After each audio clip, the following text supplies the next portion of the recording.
I'll just go over the question. Go ahead, bro. What were you saying? Yes, yes. So, in which moment? So you asked that about the mortgage. Do you ask after you said, "Hey, God forbid something happened to you"? How would that look like for your wife? Would she lose your income, right? Do you guys? How do you ask that about debt? Debt, right? Do you ask like, "Hey, do you guys owe any money on the house, right?" Or how do you phrase that? Pretty much. That's my How do you question. go into asking that question about the house? Yes. Okay. So it would be as far as like when you're on this part, after you got all this, okay, got it. So really quick, hey James, so really quick on the mortgage, I mean on the house or the living situation you guys are at, is a home paid for, or you're renting, or is there a mortgage? And then you go down the rabbit hole as far as on the mortgage saying, okay, got it. And even if they're renting, well, it's a lot more simple, but you would just simply say, okay, got it. So you make $4,000, she makes 1,000, and you're renting Yeah. 1,500. Obviously, the rent needs to get paid. Um, well, is she gonna have to move out, or he's and then asking in a way of curiosity, or is she going, what do you guys have savings, or what does that look like? Okay, got it. And then two, on the income portion that goes down the next part, if they're working. Okay, got it. Some got a little bit of a small demographic that still does work, that's a little bit older. Okay, got it. James, you working and all, and say the guy does security, he's a security guard. Okay. In your opinion, James, how many more years realistically do you think you're going to be working for? Do you think like 2 more years, 3 more years? Okay. So we'll say 3 years. Okay. So within the 3 years, with your income being this, what is it going to realistically drop to? Because the last thing I want to do is hurt you. And I want to make sure I can actually help your family. Does that make sense? And whatever they tell you off of that, you have an idea, because you want to have a policy for longevity. You don't want to have a policy for a year or 2 years, because at the end of the day, you got to remember, guys, this is for them, because these are real people on the line. They die, this is going to pay out to their family to take in, just so you know, like how you can actually help them. And then also too, last thing on that mortgage part, if they say it's going to the kids, just thinking about, transferring over like deeds and things like that, which generally I would use my chat GPT, but my chat GPT is not working. Um, I think, let me see here. And then this last part, this golden question here. So, I wanted to ask, out of curiosity, James, what's been holding you back from putting into something like this in the past? And I know we went over a little bit, but I just wanted to, just so I understand again, was it the affordability, eligibility, or was it just, you just haven't gotten to it yet? Because I mean, I know this does sound pretty important to you.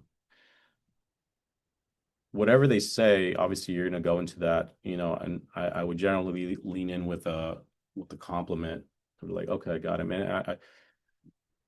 To be honest, with you taking care of this now, James, that definitely speaks volume to you, because I can definitely see you do really care about your family. Most people that I speak with, they don't, excuse my language, they don't give a damn about any of them. Last guy hung up on me, but we're gonna make sure we can find a policy to make sure, the mortgage and, Karen's all taken care of. So when you do pass, she's not having to come out of pocket for anything, because loss of income, that's scary, huh? Did you guys have anybody pass away recently? So you guys notice how I'm just kind of taking my time in between pauses, lowering my voice, things like that. So as far as on the why, hopefully you guys got something out of that. I'm going to open this up for questions. Anybody want to ask anything specifically?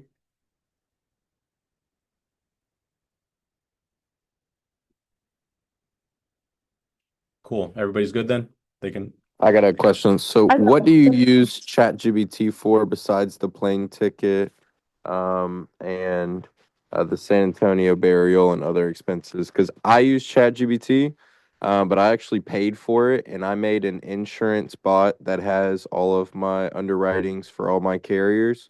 So I'm able to ask it specifically, like I have a 65-year-old male with COPD, diabetes, and he wants $15,000 of coverage. He's in the state of Texas, and it spits me out exactly what carrier I should go with, and then I can ask it, give me 10,000, 15,000, and 20,000, and it gives me the specific numbers. And then I go and check them with FEX, and it matches pretty much 99% of the time. So you're asking what other things do I use it for? Yeah, what do you use it for? 'Cause I've never used it for the plane ticket or the burial expenses or Just anything like that, which that will be something I do today to see how it works. just at things like that, or if they're talking about like deeds, how much that cost, what do they have to do, just things in their area to kind of build familiarity with them. Anything and everything that comes to mind while I'm talking to them, and I'll kind of take my time and pause in asking questions so I can buy myself time while I'm asking questions on the chat GBT. Hopefully that Okay. answers that question. Okay. Any specific parts in the script that you can think of? Honestly, no. I whenever I feel that I get like a gut feeling that it'll help me, I'll use it. Just go based on, just listen to your gut on that. Because it's not a crutch, it's a tool. Exactly, exactly. Luis, how do you go about when they don't want to give you three beneficiaries' name in the beginning? I just go forward. And then well, the next part, like when I'm going through the questions, I'll pretty much say, okay. And then Luis, again, what's the beneficiary's name? And I'll just act dumb.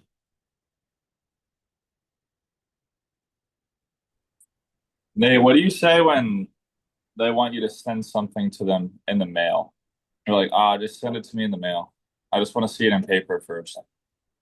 When they do that, I front load this right here. I say this right away.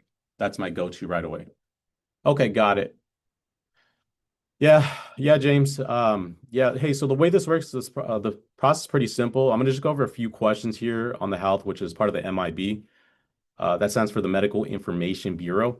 From there, we'll look at a few plans that's, take care of your goals. Obviously, that's within the budget because, there's no sense of having coverage if you can't afford it. And then once we find a plan that protects Karen or your loved one, if you haven't gotten it yet, we'll send in the application, figure out, how you're going to pay for the policy. And then once you're approved, you're going to get a policy packet in the mail within 10 to 14 business days. Does that make sense? And they'll say, yeah, okay, got it. So then I go right back into where I'm at. That's fire. And then once I get back to this, I'm going to read it again. And I'm going to say, hey, like I mentioned, I know I told you already, but like I mentioned again, and then I'll go into it. And then all I'll tell them is, hey, this is a disclosure I have to read to you mandatory, or else I'll get in trouble.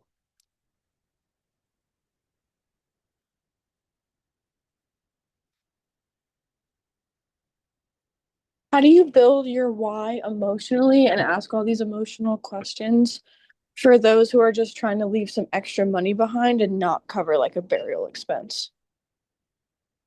Like I love you money. Yeah. If they got everything taken care of and it's just more extra money on like a legacy, I'll kind of just ask questions about them. Who's talking? My name is Gracie. Excuse me. So I'll pretty much ask, so, hey, Gracie's, give me an example. Say, tell me who you're going to leave it behind for. Let's just say that I already have a policy in place and I just want to leave extra money behind to my kids.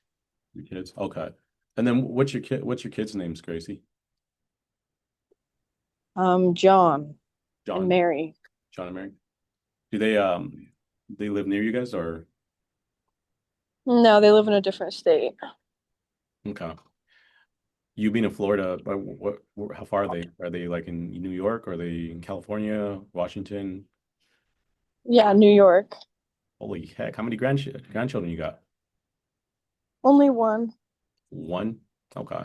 Last guy I spoke with, he had 15. I was like, man, that's a hell of a Christmas present right there. But you're so for and just so I understand, correct me if I'm wrong, Gracie. So you just want to make sure you can kind of just leave as much money as possible for them for when you pass away, maybe like for the grandchild, maybe some college money or maybe take care of their bills because I mean, they're them having to travel, they still have their own bills, right?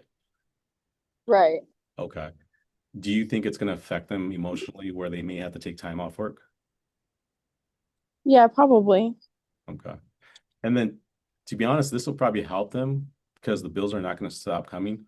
Where even if I mean, even though they may be doing good financially, who knows? But I'm sure like when you're their age, you probably didn't tell your parents everything what you had going on financially, right? Right. Right. So this is definitely a good part to leave some money behind on the I love you. But no, that's I'm definitely glad you're taking care of this now. But and now I'll go straight into the Okay, fire. Thank you. no problem. A lot of questions here. Hold on. Give me a second, guys.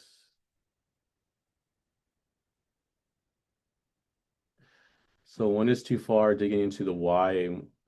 What if they get mad about you asking those questions? So when you're digging into the why, I can do this within 5 minutes. It shouldn't take long. If you're taking more than that, you're you're talking too long, or you need to cut it out where you say, if you feel that it's being too long, just change it out with the question, hey, really quick, and then go into what we are going to talk about.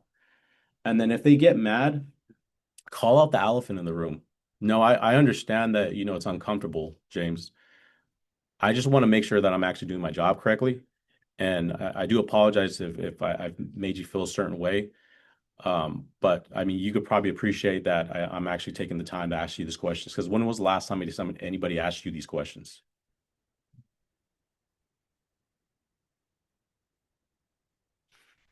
Hopefully that helped.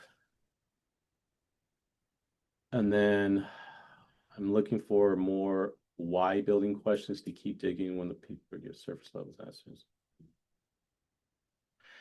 Nathan, can you unmute?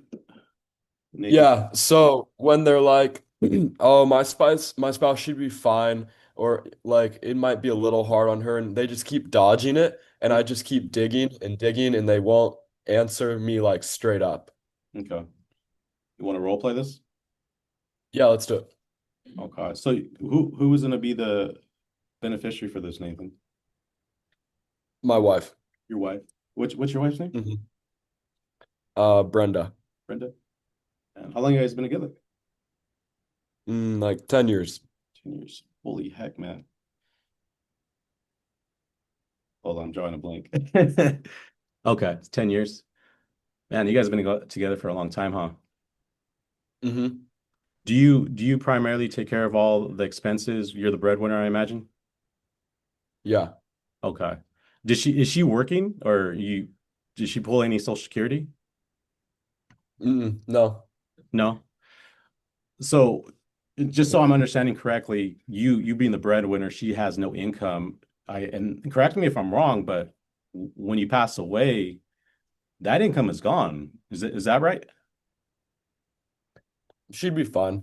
She'll be fine. Well, I'm trying to understand your guys' picture. So you said you make all the income, she makes no money. Am I missing something? Is there a savings? Do you guys have another life insurance policy? What does that look like?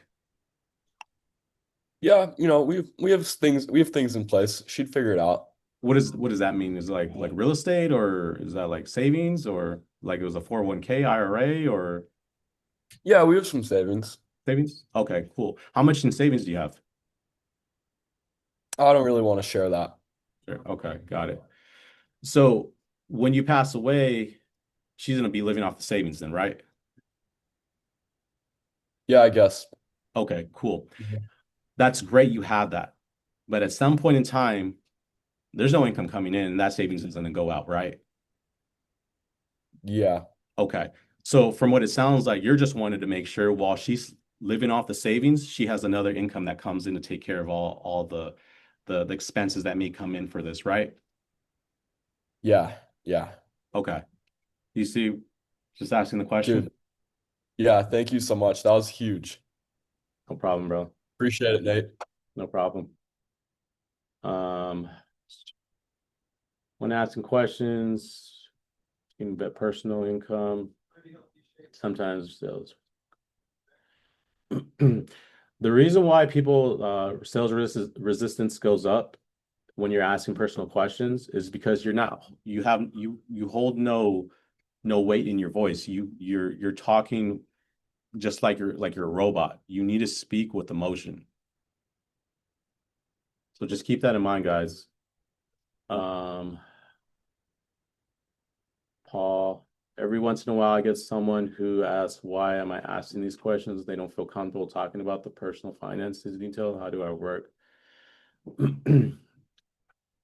Also, too, to kind of touch on that, I'll dig deep, but if they're being combative, I'm just hanging up and going to the next lead. I'm gonna be honest. That's why we have a lot of leads. Because if I mean, if I asked you like 2 or 3 times and if I asked the right questions, if I can't help you, then nobody else is gonna help you. Or maybe I'm not the right fit for you because it does matter. Sometimes you'll get the once in a great while, but you should definitely keep trying. Hey Nate, I had a question real Yeah. quick, if you don't mind. What do you say to people when they're just really trying to rush you to give them like a price on like 30K or something? They're old. It's like, it's going to be expensive. They're just looking for general numbers and you could just tell they're shopping or Yeah. it's hard to build their why in the beginning. They just start rushing you. What do you say to people like that? Yeah, I'd pretty much just say, okay, yeah, for sure, for sure. I got to go over a few questions here. I'll get to those in like about 5 minutes. Let me go over a few questions, and then I'll just keep asking them questions, and they'll tell me, well, how much is going to be, and then I'll just keep I'll just keep circling back until essentially if they get mad, then they hang up. Because remember, your biggest weapon is your quoting. Because once they get Circling back on like their need, do you mean? Like what they want it for, like whether that be funeral expenses or to leave something behind? like, yeah, for sure, man. Like, we'll get into that. We're almost there. I got to go over these last questions here, and I'll just keep doing that over and over and over again. Okay. Thanks. No problem. Yeah, Nate, I got another question for you. Yeah, go ahead, bro. Wait. Okay, bet. So in regards of that question that was previously asked, how do you tell a client who has too high of a standards that like they can't get 40 or 50K because they're too old and not really healthy? How would you lower their standards for them to get something cheaper and something more affordable for them that they can actually get approved for, even if they want like 50K or something like that? Are they stating this in the beginning? Yeah, they will state in the beginning like, hey, yeah, I want 100,000. I'm 83 years old. I Hmm. have such and such assets, and I don't want nothing less. I learned this line from Caleb Moore. It's a dope line. I just addressed it right away. I'm like, okay, got it. I mean, we could probably agree. Our hearts are our hearts are bigger than our pockets. And again, from what it sounds like, you just want to make sure you can get as much coverage. I forget. I'm drawing a blank. I see Garrett Smith. Yo, What's the line that Caleb says about the heart being bigger than the? I'm drawing a blank on it. yeah, sometimes we have a bigger heart than our budget, but That's the line. what? Yeah. It's just addressing it and pretty much just putting it to the side. Yes, sir. I mean, they'll do some investigation. Does that make sense? Yeah, that makes sense. I mean, I was just I want a Lamborghini, but do I have a Lamborghini? okay. Yeah, no, I understand. I mean, sometimes it could get a little condescending, so be careful though, bro. Yeah, I was also wondering how would you drag the why into that to kind of make it more heartfelt with them? After you go through everything, okay, got it. Just so I understand, Yeah. you have this, and you want to make sure that you can take care of this. This is how much you're left over. You're literally just throwing everything back at them, and just getting a yes, pretty much. Okay. Got it. I've got a quick clarification question on something you said earlier. Um, you said that sometimes they'll have something in place like through the VA, and you said that you usually remind them how long it took to get that in place, like 6 months to a year. It takes that same amount of time for them to receive that benefit. Is that what you were trying to hit on earlier? Survivor's benefit. So if they got VA disability and they have survivor's benefit, that means their spouse is going to get that income, and it'll be about 50%. Okay, appreciate it. It takes forever to get your VA disability. Got it. It could take like a year and a half, to be honest. And lastly, this is a nugget that I'll tell you guys here. In the beginning, or like when I'm going over the income, I'll ask them like, okay, so if they don't have any VA disability, I would ask them, and you guys need to write this down. This is super important because this is going to give you value to them. Like you actually help them out. This is not in the script. This is to help directly for VA disability. Like, okay, got it. So you haven't got, and keep in mind, this is not for anybody that's in National Guard. You can tell them, okay, what I'm going to do, I'm going to give you some resources here to just get your VA disability started. And all you're going to do is you're going to look up the nearest VSO, Victor Sierra Oscar, VSO, and look at it by their address. You can use ChatGPT, Google for this. That's a free government entity that'll help them with their VA disability. And if you tell them if they have ringing, tell them, hey, to get this started, to get a 20%, a 20% that's guaranteed, claim both of your ears. Because if you claim both of your ears, hold on here. If you claim both of your ears, that's an extra $346.95 in their pocket every month for the rest of their life. This is fact.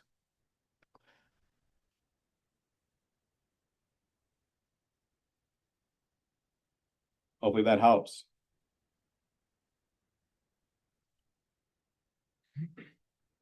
Or not, or whatever. Will you see if your ChatGPT is working and show us an example of what you would do and just type in maybe like a random address or whatever? I don't care. You can try mine if you want. What's your address? 6218 Lacoste, Lacoste, Love, Love, Court, CT, City? Spring, Texas, 77379. 7379. Ladies, don't all come for me at once.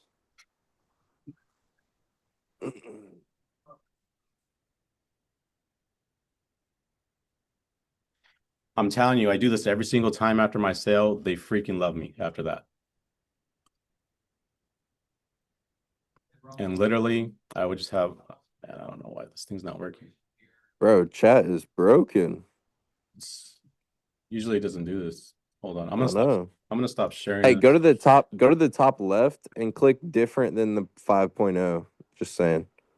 Click that and go to instant. And now type it in again.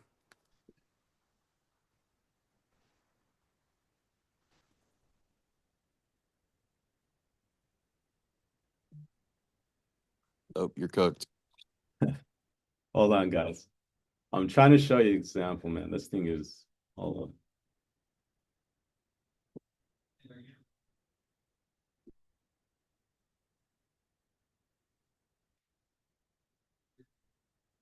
I'm gonna reshare here.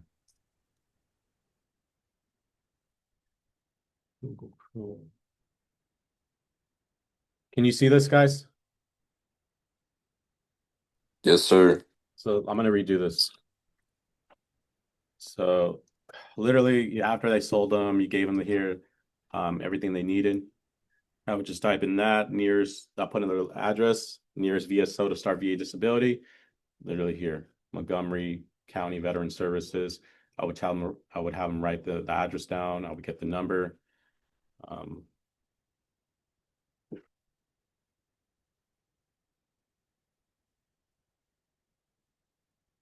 Boom.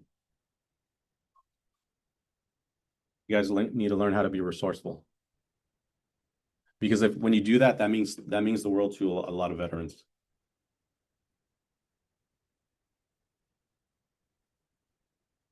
Any questions?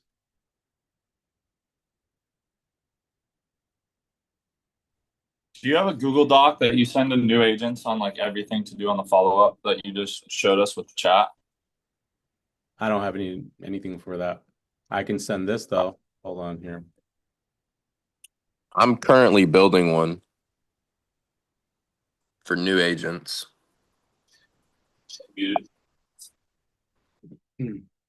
So if they tell you how much VA disability they have, you can open this doc up that I made. I don't know if you know, but you're not sharing your screen. No, I sent it in the chat. Oh, okay.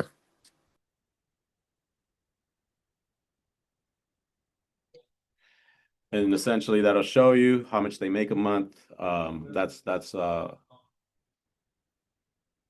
me see here.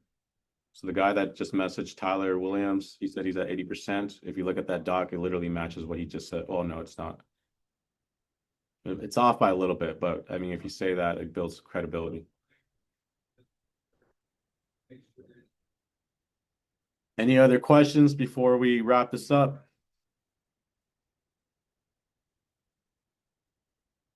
So the whole point of the VSL thing is just to educate them and like try to get money in their pockets and stuff like that. Yeah, they love it. You call, they tell them, okay, just give them a call. Tell them that just you want to apply for VA disability, and tell them start with your ringing in your ears. You'll have that's an instant 20%. They'll get you started. And you said claim both ears, right? Mm-hmm. Thank you. Mm-hmm. But you mentioned that in the beginning, so that has something for them to actually stay on the call. Do you do that every time or only when they're not? I only do that once I find out they have no VA disability. Okay, fine. Because you really are helping them if you do that.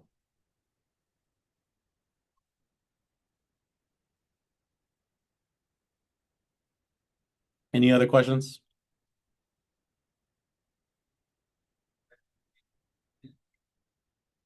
Going once, going twice. All right.